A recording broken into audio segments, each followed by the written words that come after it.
गांव के लोग भोजन घर में करते हैं और शौच करने के लिए बाहर जाते हैं, और शहर के लोग क्या है कि भोजन बाहर करते हैं और शौच करने के लिए घर पर आते हैं। इस सिलेंडर का दाम 350-400 रुपये था, और भाजपा सरकार में आप लोगों के 500-600 रुपया हुआ, सब्सिडी आ रही थी, वो भी बंद हो गई। अब आज के समय में चाहे आपके पास पासबुक हो या ना हो, 1200 रुपये का सिलेंडर, अब वही सिलेंडर का खर्चा मिल रहा है।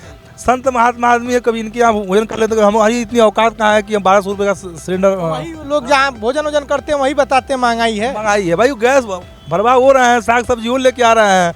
हम तो भाई किसी को वहाँ वाली इतने लंबे क्षेत्र हैं और लोगों के सुख की कामना करते हैं, किसी को वहाँ जाते हैं 2 रोटी का हमको भोजन मिल जाता है। जहाँ पर भगवान परशुराम जी ने तपस्या किए थे महेंद्र पर्वत पर, जो है हमारी भी प्लानिंग है महेंद्र पर्वत पर जाएंगे वहाँ तपस्या करने, क्योंकि यहाँ कलयुगी दुनिया में हम लोगों के बस की बात अभी तो वही गाड़ी उड़ी जिप्सी उप्सी पे चल रहे हैं। जरा दिखाइए जिप्सी। हाँ आइए थोड़ा सा चला जाए। ये है, लोग कहते हैं भारत की आत्मा गांव में बसती है। लोग क्यों कहते हैं कि आप देखेंगे गांव में लोग गौ माता को लोग तलाते हैं, चराने के लिए लोग बाहर लेके जाते हैं, और शहरों में क्या है कि कुत्तों को लेकर के लोग टहलते हैं। ये चीज़ होगा, हो गया तब भाजपा रहेगी, इस देश का विनाश होगा। नहीं होगा न कि किस बात का विनाश? गोरखपुर में नौका विहार नहीं था, यहाँ जो है फर्टिलाइजर बनता, एम्स नहीं था, एयरपोर्ट की कनेक्टिविटी आप जानते होंगे हैं। और जब से योगी जी भाजपा सरकार आई, एयरपोर्ट का विस्तार हुआ। मोदी जी जो है पूरे देश के को डिजिटल के रूप में देखना चाहते हैं, और उसके साथ साथ विश्व गुरु जल्दी है, भारत बनने वाला है, हिंदुस्तान अपना जल्दी है विश्व गुरु बनेगा। कोई गुरु अभी नहीं बनने वाला है। विश्व गुरु बनेगा, क्या बनेगा? जल्दी बनेगा। क्या बनेगा जल्दी? क्या बने? विश्व गुरु क्या बनेगा? विश्व गुरु। विश्व गुरु बनेगा। हाँ विश्व गुरु बनेगा। विश्व गुरु बनेगा। कहीं कोई गुरु नहीं बनने वाला है। बनेगा विश्व गुरु बनना तय है भाई, बनना तय है विश्व गुरु। हाँ ये भी है, हम भी हैं, देखेंगे कै दिन में विश्व गुरु बनाएंगे। 15-15 लाख रुपया खाता में डाल रहे थे, आ गया। 75,000 नौकरी के भी किए थे ना, मोदी जी 75,000 नौकरी दे रहे हैं। दिए तो कहाँ दिए, किसको दिए? वो जब आप देखेंगे तब ना, किसको दिए? कहाँ है? हर क्षेत्र में मिला है सबको नौकरी। कहाँ दिए? ये डिबेट खत्म होने वाली नहीं है, और ये डिबेट ऐसे चलाएंगे तो 1-1.5 घंटे चलने वाली है। हमने तमाम मुद्दों पर बात की। जब भाजपा रहेगी, इस देश का विनाश होगा। नहीं होगा न कि किस बात का विनाश? गोरखपुर में नौका विहार नहीं था, यहाँ जो है फर्टिलाइजर बनता, एम्स नहीं था, एयरपोर्ट की कनेक्टिविटी आप जानते होंगे हैं। और जब से योगी जी भाजपा सरकार आई, एयरपोर्ट का विस्तार हुआ, एम्स से बना, फर्टिलाइजर खाद कारखाना चालू हुआ। क्या नहीं गोरखपुर को दिया? नहीं गोरखपुर को दिया। अच्छा, जो नौकायन कह रहे हैं, ये नौकायन बन गया, नौका विहार स्वर्ग बन गया, स्वर्ग बन गया, नौका विहार स्वर्ग बन गया। गोरखपुर पर्यटन क्षेत्र के मामले में पूरा यूपी में 1 नंबर रहेगा, 1 नंबर। एक जवाब दीजिए। 0 नंबर यूपी रहेगा। ये जितने प्रोजेक्ट है, ये माननीय वीर बहादुर सिंह के प्रोजेक्ट है। मुख्यमंत्री 20 साल 25 साल पहले वीर बहादुर सिंह ने किया था, इसको मानते हैं, लेकिन उस कार्यों को किसने पूरा किया? आज माननीय मुख्यमंत्री महोदय बतावें कि कौन प्रोजेक्ट हम चालू किए। जितने प्रोजेक्ट चल रहे हैं, ये माननीय मुख्यमंत्री जी का प्रोजेक्ट था, वीर बहादुर सिंह का, जो 1987 में उन्होंने घोषित किया था कि तारामंडल को विस्तृत करेंगे, एक नया गोरखपुर बसाएंगे, और नौकायन को भी एक नया पर्यटक बनाएंगे। इन्होंने क्या किया? वही पुराने को चला रहे हैं। जो सरकारें जो है कि करके जाती है, तो उसको पूरा करना चाहिए ना किसी को। अब देखिए, आ रहे फरसा वाले बाबा आ गए हैं। रुकिए भाई, शानदार सुन, काम चल रहा है, जितने भी बीजेपी के काम चल रहे हैं, थोड़ा बात कर ले। फरसा वाले बाबा हमको मिल गए, शानदार। सोने का है क्या?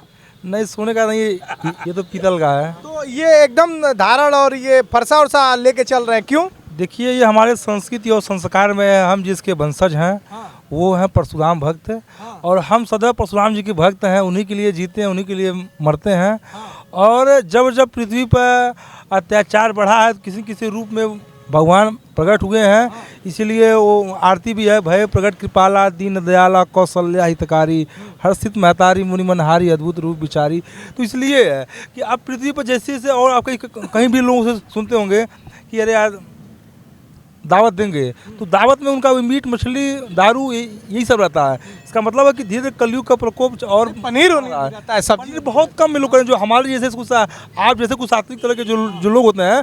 देखिए हाँ, जो आप कह रहे हैं सही कह रहे हैं आप, अगर धरती पे कुछ अच्छे लोग हैं तभी धरती आज टिकी हुई है। तो किसी को मालूम था क्या कि जो ऑक्सीजन जो ये निःशुल्क में जो मिल रहा है, क्या इसके लाख 2 लाख भी देने पर ऑक्सीजन उपलब्ध नहीं हो पाएगा, लोगों की जान चली जाएंगी। जो लोग कहते हैं कि एक वृक्षारोपण करने से 100 पुत्र के जन्म देने के बराबर होता है। और एक आदमी की जब डेड बॉडी जब जलती है तो 3 से 3.5 कुंटल की लकड़ी लगती है, और आदमी पूरे 100 साल के उम्र में भी जो है एक पौधा लगा नहीं पाता है। आप अपने जिप्सी, वो कौन सी गाड़ी है? हाँ, जिप्सी है। जिप्सी से आप घूमते हैं, है ना? और भगवान परशुराम जी के आप बहुत बड़े भक्त हैं, और फरसा उरसा भी लेके चल, भारी हो रही है क्या फरसा? तो हाँ, सोने का रहेगा। ये बताइए, मैं आप ही के नज़र से जानना चाहूँ, गोरखपुर में विकास हुआ है कि नहीं? देखिए विकास तो हुआ है, चूँकि देखिए जब जिस देश के राजा अगर अच्छे पद पर रहेंगे, उनकी अच्छी कुर्सी मिलेगी, तो जाहिर सी बात है कि विकास होगी। आप मोदी जी के कार्यों से संतुष्ट हैं? एकदम संतुष्ट तो मुझे तो है संतुष्टि, लेकिन और जनमानस को नहीं है। क्योंकि जो गरीब तबके के लोग हैं, हमारी यादगार में कि आपका ये गैस सिलेंडर जो है, चूँकि देखिए हम ब्राह्मण हैं, हम सदैव लोगों को सर्वे बंधु सुखने सर्वे संत निरामया सर्वे भद्राणी पश्यन्तु माँ कशित भाग भवेद, हम सदैव लोगों के सुख की कामना करते हैं। तो चूँकि इसलिए हम संतुष्ट रहते हैं। और लोगों को सुनने में ये आता है कि जब अभी कुछ समय पहले गैस सिलेंडर का दाम 350-400 रुपये था, और भाजपा सरकार में आप लोगों के है 500-600 रुपया हुआ, सब्सिडी आ रही थी, वो भी बंद हो गई। अब आज के समय में चाहे आपके पास पासबुक हो या ना हो, 1200 रुपये का सिलेंडर, अब वही सिलेंडर का खर्चा मिल रहा है। संत महात्मा आदमी है, कभी इनके यहाँ भोजन कर लेते हैं, हमारी इतनी औकात कहाँ है कि हम 1200 रुपये का सिलेंडर। वही लोग जहाँ भोजन करते हैं वही बताते हैं महंगाई है। महंगाई है भाई, गैस भरवा हो रहे हैं, साग सब्जी और लेके आ रहे हैं। हम तो भाई किसी को वहाँ वाली इतने लंबे क्षेत्र हैं और लोगों के सुख की कामना करते हैं, किसी को वहाँ जाते हैं 2 रोटी का हमको भोजन मिल जाता है। क्योंकि पहले के ब्राह्मण तो मतलब इससे अगर देखा जाए, परशुराम जी जिस तरह के भगवान थे, जिस तरह का उनका तप था, तेज था, तो आप भी ये फरसा लेके साथी में चलते हैं? हाँ, फरसा लेके साथी में चलते हैं। और ये ठंडक के बाद जो है, जहाँ पर भगवान परशुराम जी ने तपस्या किए थे महेंद्र पर्वत पर, जो है हमारी भी प्लानिंग है महेंद्र पर्वत पर आप जाएंगे वहाँ तपस्या करने। क्योंकि यहाँ कलयुगी दुनिया में हम लोगों के बस की बात अभी तो वही गाड़ी उड़ी जिप्सी उप्सी पे चल रहे हैं। समाज को जरा दिखाइए जिप्सी। हाँ, आइए थोड़ा सा चला जाए। ये है फरसा बाबा का ये जय भगवान श्री परशुराम आचार्य चंद्र प्रकाश मणि त्रिपाठी उर्फ फरसा बाबा। तो यही आपकी जिप्सी है? हाँ, यही मेरी जिप्सी है। और जिप्सी से हम समाज की सेवा करते हैं। कहीं मान लीजिए कोई सुख दुख में है, वो तो है, उसको रहने दीजिए, उससे कोई मतलब नहीं है। तो कहने का मतलब यह है कि हम ब्राह्मण हैं, मुझे साम दाम दंड भेद के साथ मुझे उपस्थित होना होता है। तो ऐसे हम निकलते, अगर कोई बेसहारा मिल जाता है, उसको गाड़ी पर अपने लिफ्ट दे देते हैं, गाड़ी बढ़ा लेते हैं। तेल उल की व्यवस्था कहाँ से होती है? ऐसे ही हमारे सनातन धर्म के भाई बंधु लोग हैं, जिनको लगता है कि हाँ बाबा मेरे साथ चलना, मेरे लिए चलना है, तो कोई 25, 50, 100, 200 का तेल। आज के समय में आप बहुत बड़े संत हैं, है ना, और भगवान परशुराम जी को मानने वाले हैं, और ये भी समाज के लिए और के हित के लिए काम करते थे, और जिस तरह का इनका तेज था, है ना। तो क्या आज के समाज में आपको क्या बुराई दिखती है सबसे बड़ी, आप संत के नज़रिए से देखना चाहेंगे? अब आपने आप अपने संत के नज़रिए से बताएं। आपने बहुत अच्छी बात आपने कही। देखिए, जैसी लोगों की दिशा होती है वैसी दशा बनती है। देखिए, पहले के समय में और अभी भी लोग कहते हैं भारत की आत्मा गांव में बसती है। लोग क्यों कहते हैं कि आप देखेंगे गांव में लोग गौ माता को लोग तलाते हैं, चराने के लिए लोग बाहर लेके जाते हैं। और शहरों में क्या है कि कुत्तों को लेकर के लोग टहलते हैं। ये चीज़ होगा आपके हो गए। और देखिए गांव में क्या है, हम क्यों कहते हैं भारत की आत्मा गांव में बसती है। गांव के लोग भोजन घर में करते हैं और शौच करने के लिए बाहर जाते हैं। और शहर के लोग क्या है कि भोजन बाहर करते हैं और शौच करने के लिए घर पर आते हैं। इस सब चीज़ों से मुझे लोग बहुत असंतुष्ट लोग कहते हैं बहुत परेशान है। तो सरकार कह रही है कि मतलब शौच तो शौचालय में जाइए, खेतों में ना जाइए, बाहर ना जाइए। सरकार तो कह रही है शौचालय में जाइए, लेकिन शौचालय जो लोग की आदत बाहर जाने की हो गई है उन लोगों को सुधरने में टाइम लगेगा। और सरकार को बहुत बड़े गौ माता के भक्त हैं, हम लोग भी बहुत मानते हैं गौ माता को, क्योंकि गौ माता का हर एक चीज़ इम्पॉर्टेंट है। जैसे गौमूत्र कितना इम्पॉर्टेंट है, गौ माता के घर में कहा जाता है कि 33 कोटि देवता भी निवास करते हैं गौ माता में। गौ माता का दूध कितना पौष्टिक होता है, सब कुछ गोबर टंडे, मतलब गोबर से कितना बढ़िया ठंडा, मतलब गाय अगर है घर में तो एक तो भगवान का वास, दूसरा चीज़ की दूध, गोबर, मूत्र तक इम्पॉर्टेंट होता है। तो जिस तरह से शहरों में लोग गायों को दूहने के बाद छोड़ देते हैं शहरों में घूमने के लिए, तो इसको देखते हैं तो आपको कैसा लगता है? लगता मुझे ऐसे ही है, कहीं गौ माता का एक्सीडेंट हो जाता है, रोड पर पड़ी रहती हैं। अभी आपको बताना चाहेंगे हम कि दीपावली के, छोटी दीपावली के दिन जो है आपके गोरखपुर तारामंडल के सामने GDA गेट के सामने गौ माता का एक्सीडेंट हो गया। वो किसी गरीब आदमी का गौ माता थी वो, और आदमी बेसहारा था, गौ माता की सेवा वो करने में असमर्थ रहा। हमने 2-3 दिन तक गौ माता का सेवा करते रहे, डॉक्टर को बुलवाए, डॉक्टर से गौ माता की को इंजेक्शन लगवाए और उनको दवा खिलवाए और पानी पिलवाए। मुझे ऐसा कोई मिला नहीं कि जिससे कुछ सेवा हो पावा। तो हमने चिड़ियाघर का जो भालू का जो वहाँ पर जो सेवक है उसको पकड़ के लाया, तो गौ माता को 1 बाल्टी पानी पिलाया, गौ माता 2 दिन और जीवित रही। क्या मैसेज देना चाहिए? मैसेज उसे ये देना चाहेंगे, तो हमने यहाँ के अधिकारी बंधुओं से ये निवेदन किया कि हमारे मुख्यमंत्री महोदय आते हैं तो गौ मंत्री जी तो हमेशा सजग रहते हैं गायों को लेके, चुनाव भी उस मुद्दे पे हुआ। गौशाला भी जाइए, गांव में गौशाला प्रधानों को कहा गया है कि जो गाय घूम रही है, ठंडी में व्यवस्था नहीं है, खाने की व्यवस्था नहीं है, भूसे तक की व्यवस्था किया जाए, गौशाला की व्यवस्था की। जी भाई साहब, यहाँ अभी गोरखपुर में भी है, फल मंडी के पास कान्हा उपवन मुख्यमंत्री जी बना रखे हैं। हमने एक दिन वहाँ जाने का कोशिश भी किया, लेकिन जैसे ही हम गेट पर गए तो अंदर से लोग गेट लॉक कर दिए, कहा बाबा चाबी है नहीं और कोई है नहीं, आप अंदर आप कैसे आएंगे। तो गौ माता ऐसे घूमती रहती है रोड पर। अब वहाँ का क्या टारगेट है, कैसे है, अंदर जाने के लिए हम लोग को परमिशन हो नहीं पाता है। गांव में तो है, प्रधान लोग से कहिए भाई गाय घूम रही है, बताइए।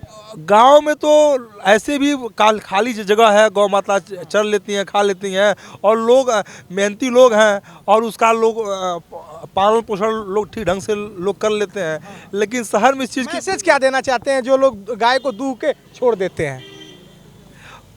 मैसेज उनसे यही देना चाहते हैं कि जो वो लोग बोते हैं वही वो लोग काटते हैं। जो गौ माता को ऐसे छोड़ देते हैं, आप देखेंगे न्यूज़ में कि 6 महीने के बाद उनको खुद को सूचना मिलती है कि उनको कोरोना पॉजिटिव हो गए या उनकी किडनी खराब हो गई। क्योंकि देखिए, आप जिसके साथ जो करेंगे वो आपको उसके सूद ब्याज सहित आपको वापस हमारे साथ बातचीत कर रहे थे फरसा बाबा ना, चंद्र प्रकाश मणि त्रिपाठी जी, जो जय भगवान श्री परशुराम जी के बहुत बड़े भक्त हैं। उनके बताए रास्ते पर चलते हैं और समाज में किसी भी तरह की बुराई को देखते हैं, इनसे बर्दाश्त नहीं होता है। ये उस बुराई को दूर करने के लिए चाहे सत्ता हो, शासन हो या प्रशासन हो, उनसे अपनी बात कहते हैं। इन्होंने कहा कि गाय को जो आप लोग दूह रहे हैं, गाय को छोड़ दे रहे हैं, कृपया ऐसा ना करें, क्योंकि गाय का अगर आप दूध खा रहे हैं या फिर गौमूत्र का उपयोग कर रहे हैं, गोबर का उपयोग कर रहे हैं, तो उस गाय के बुरे समय में, यानी कि जब वो दूध नहीं दे रही है तो उसकी सेवा करिए। तो यही सब बाबा जी ने बताया और समझाया, और बहुत कुछ इस वीडियो में कैद है और हम वीडियो को लगाएंगे, आप देखिएगा। महंगाई का भी मुद्दा है, रवीश कुमार ने NDTV क्यों छोड़ा उसका भी मुद्दा है, महंगाई का भी मुद्दा है, और फरसा बाबा के अपने कुछ मुद्दे हैं वो भी है। तो ऐसी ही खबरें हम आपको दिखाना चाहते हैं, समझाना चाहते हैं, बताना चाहते हैं, और लोगों के बीच हम जाकर उनकी परेशानियों को सुनते हैं, समझते हैं। ये जो कुछ मैं दिखा पा रहा हूँ अरमान के कैमरे के नज़र से दिखा पा रहा हूँ। कैमरा अरमान संभाल रहे, मेरा नाम है शशि भूषण तिवारी और आप इस समय पूर्वांचल पोस्ट देख रहे हैं।